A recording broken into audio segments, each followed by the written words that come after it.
So we're moving this baby to the back. She was a nice ornamental centerpiece in the, what I like to call the side driveway garden. I'm trying not to turn the camera around because I don't want you guys to see that hideous bed. But yeah, she's heading to the back.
All right, guys, I know the lighting isn't the best, but we're just transplanting a Japanese maple, Orangeola. I guess that's how you pronounce the name, Orangeola. It has orange and auburn and red leaves throughout the year. Into this 22-inch wide terracotta pot. So I fill the bottom 1/3 with some rich potting soil, and I'm going to add some biotone starter fertilizer so that the root system of this Japanese maple can take off and grow well into the winter season. So being that this will be seen 360 degrees, there really isn't a front or a back to consider. So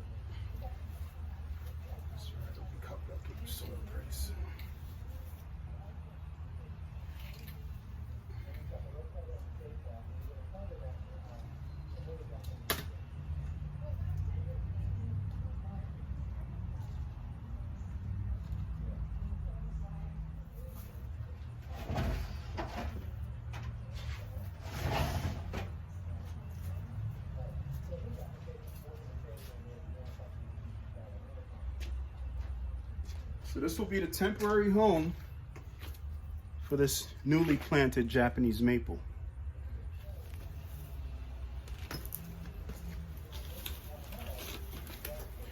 So I plan on garnishing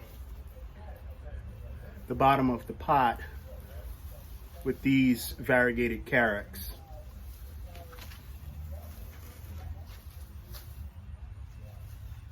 It's such a simple, easy ground cover.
So this was so root bound. This carex was so root bound.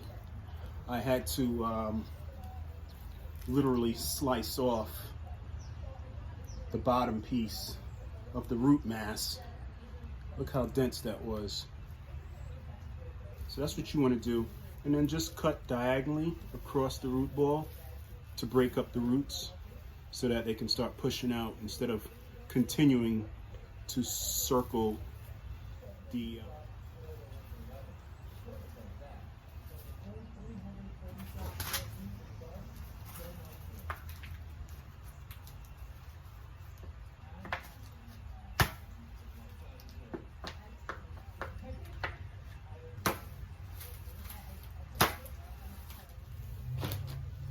Here's the example right here. The lighting isn't the greatest, but see how the roots circle? They circle the root ball. That's because there isn't enough room for it to spread out. So you break that up. You just use a regular steak knife. You're basically teasing the roots to stop it from circling the pot, or in this case, the root ball.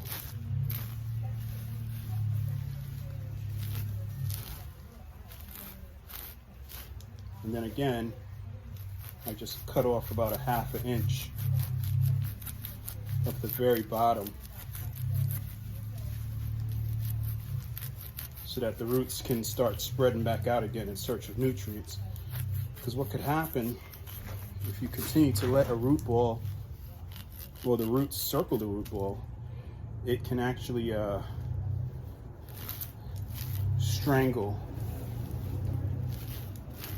It can actually strangle the plant, if that makes any sense, and preventing it to properly absorb nutrients for growth.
So I'm just checking right now for air pockets, gaps and spaces where during the winter months you don't want the cold weather to settle in because it can freeze the roots. I mean, this is a terracotta pot, and terracotta pots tend to be very porous. So it sweats out moisture, it leaks moisture, and that includes air. Moisture and air, and you don't want to have air pockets because that air moisture will freeze and expand the terracotta pot, thereby allowing it to break or crack. So you want to make sure you pack as much soil in there as tightly as possible to prevent that from happening.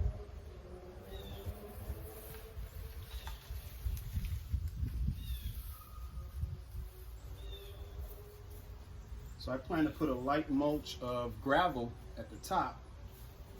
That way water can still percolate through, and it keeps away the weeds. So we're gonna go ahead and do that now.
The brand is called Vigoro.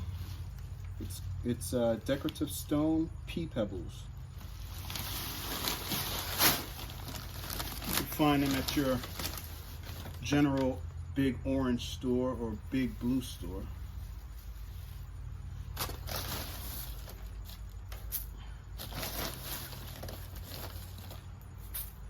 So I generally wash it out before I apply it, but in this case, everything will wash off into the planter.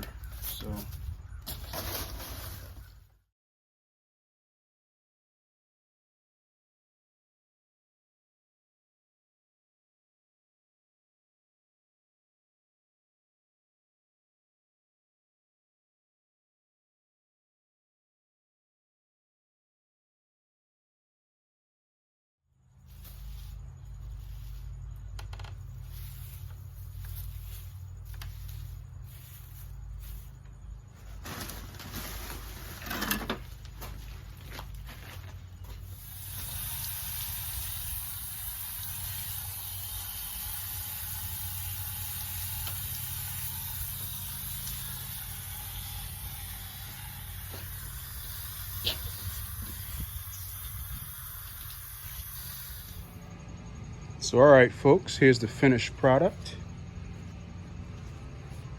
with variegated carex as the spiller, so to speak.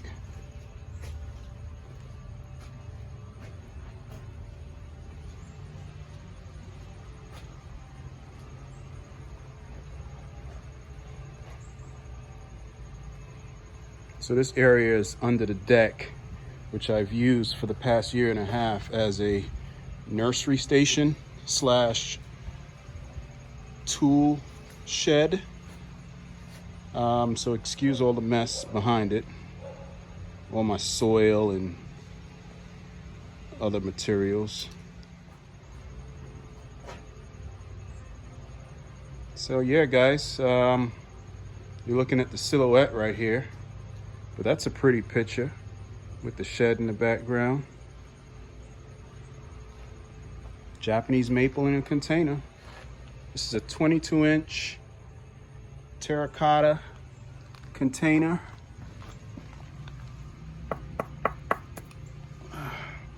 And it's mulched with decorative pebbles. There you go.